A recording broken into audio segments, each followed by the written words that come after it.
Hello everyone. In this video, I'll be explaining heart failure in the most simple way. Heart failure is a condition in which heart can't pump enough blood to meet the body's need. There are two types of heart failure, systolic and diastolic heart failure. Here, the heart is unable to contract properly, that is, it is unable to pump enough blood to the body. Whereas in this case, the heart is unable to relax properly, that means it is unable to fill itself enough. In both the cases, the blood backs up into the lung, causing congestion, that is fluid buildup, which is why it is often called as congestive heart failure, that is CHF. Now we'll see systolic heart failure in detail. We know certain volume of blood is pumped out each minute, which is our cardiac output, which can be rephrased as the heart rate, that is number of beats per minute multiplied by stroke volume, which is the volume of blood squeezed out each heartbeat.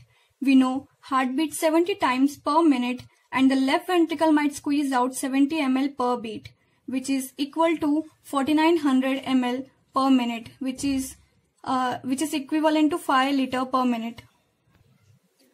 Notice that not all the blood is pumped out. Stroke volume is just a fraction of the total volume. Total volume might be closer to 110 ml, whereas our 70 ml is the fraction which is ejected each beat, that is our stroke volume, and the 40 ml lingers inside the left ventricle for the next beat. Here the ejection fraction is 64%. A normal ejection fraction is between 50 to 70%. Between 40 to 50% would be considered borderline, and anything below 40% is systolic heart failure, because the heart is squeezing a little bit of blood each minute. Here we are taking an example of systolic heart failure. Suppose the stroke volume of the patient is 44 ml and our total volume is 110 ml. By dividing this value, the ejection fraction becomes 40%. We can say the patient is suffering from systolic heart failure. Now we'll see diastolic heart failure in detail. Here the stroke volume is low, but the ejection fraction is normal. Well, it's not filling enough, the total volume is less. Say suppose 69 ml. Therefore, dividing 44 by 69, the ejection fraction becomes 64%, which is normal. In this case, such filling is caused by abnormal filling, so the ventricles doesn't get fully loaded. Another reason is reduced preload. Preload is nothing but the volume of blood present inside the ventricles before it contracts.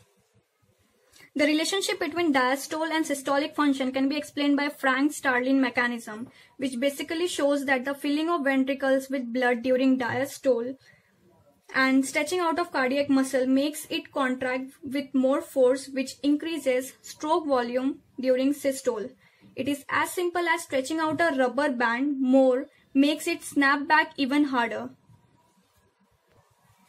The major sign that heart is unable to pump blood to the body is the fluid buildup into the lungs.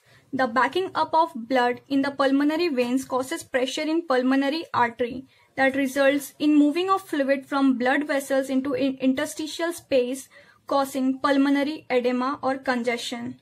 This pulmonary edema or congestion will therefore lead to dyspnea, orthopnea and crackles. Dyspnea is trouble breathing, orthopnea is difficulty in breathing when lying down, and crackles is a sound heard when patient breathes. The gaseous exchange takes place in alveolus. The fluid buildup into the alveolus makes it difficult for gaseous exchange. Therefore, the patient suffers from breathing problem. Here are the treatments for heart failure. The classification is ACE inhibitors, angiotensin receptor blockers, aldosterone antagonist, beta blockers, diuretics, vasodilators, inotropic agent.